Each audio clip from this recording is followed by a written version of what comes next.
برادران اسلام السلام علیکم۔ جب بعد کربلا مختار سقفی کی حکومت کوفہ میں ہوئی تو اس نے لوگوں کو اکٹھا کیا اور کہا، اے لوگوں یہ بتاؤ وہ ظالم کون شخص ہے جس نے آقا حسین کے سر مبارک کو کاٹا تھا اور نیزے میں لے کر کے آگے آگے چل رہا تھا۔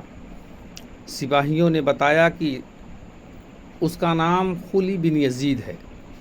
کہا خولی بن یزید کو ہمارے دربار میں پکڑ کے لے کر کے آؤ۔ خولی بن یزید کو تلاشتے ہوئے سپاہی جب اس کے دروازے پر پہنچے تو جب اسے خبر ہوئی کہ سپاہی ہماری تلاش میں نکلے ہیں تو گھر کے اندر گیا اور ایک کمرے میں چھپ کر کے اپنے سر کے اوپر ایک بڑا سا ٹوکرا ڈال کر کے چھپ کر کے بیٹھ گیا اور گھر والوں سے کہا کہ کوئی اگر ہمیں پوچھے گا تو بتانا نہیں۔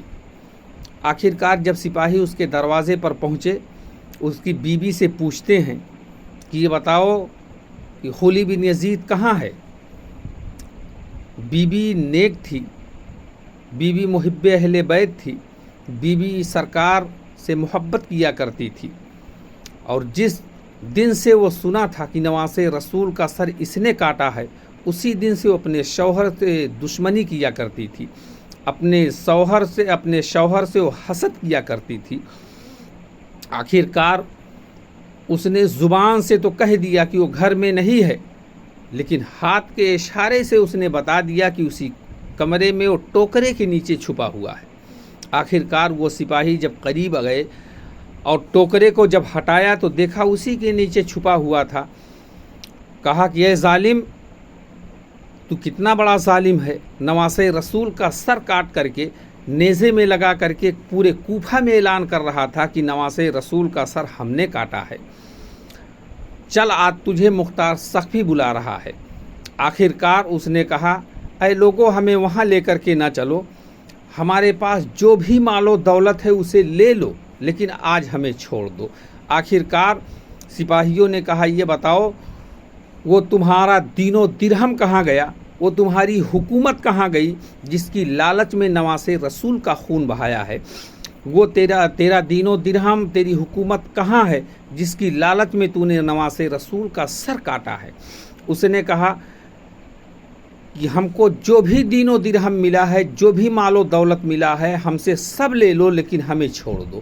لیکن سپاہی اسے گرفتار کر لیے اور کہا کہ اے ظالم، تو اتنا بڑا ظالم ہے، تمہیں ہم کیا، تمہیں اللہ تبارک و تعالیٰ صبح قیامت تک نہیں معاف کر سکتا ہے، اس لیے قاتلین حسین کو اللہ کبھی نہیں معاف کر سکتا ہے۔ اے ظالم، ہم تجھے ضرور لے کر کے چلیں گے۔ اسے گرفتار کر لیا گیا اور اسے مختار سقفی کے دربار میں لایا گیا۔ مختار سقفی نے کہا، ظالم تو ہی وہ ظالم ہے جو نواسے رسول کا سر کاٹ کر کے نیزے میں لگا کے چل رہا تھا اور کوفہ میں اعلان کر رہا تھا کہ ہم ہی ہیں جو حسین کا سر کاٹے ہیں۔ اے ظالم، آج ہم تجھے ایسی سزا دیں گے کہ اللہ و رسول جس سے خوش ہو جائیں گے۔ آخرکار اسے ایک رسے میں باندھ دیا گیا۔ اس کے بعد مختار سقفی کے حکم سے اس کا پہلے داہنا ہاتھ کاٹ دیا گیا، وہ تڑپنے لگا۔ کچھ دیر کے بعد اس کا بایاں ہاتھ کاٹ دیا گیا، وہ تڑپنے لگا۔ آخرکار وہ چلا رہا تھا۔ مختار سقفی کا حکم ہوا اس کا داہنا پاؤں کاٹ دیا جائے، پھر اس کا بایاں پاؤں کاٹ دیا جائے، ہاتھ پاؤں اس کا کاٹ دیا گیا۔ اس کے بعد کچھ دیر تک وہ روتا رہا، چلاتا رہا، تڑپتا رہا۔ اس کے بعد اس کا سر قلم کر دیا گیا۔ آخرکار مختار سقفی نے حکم دیا کہ آگ جلائی جائے۔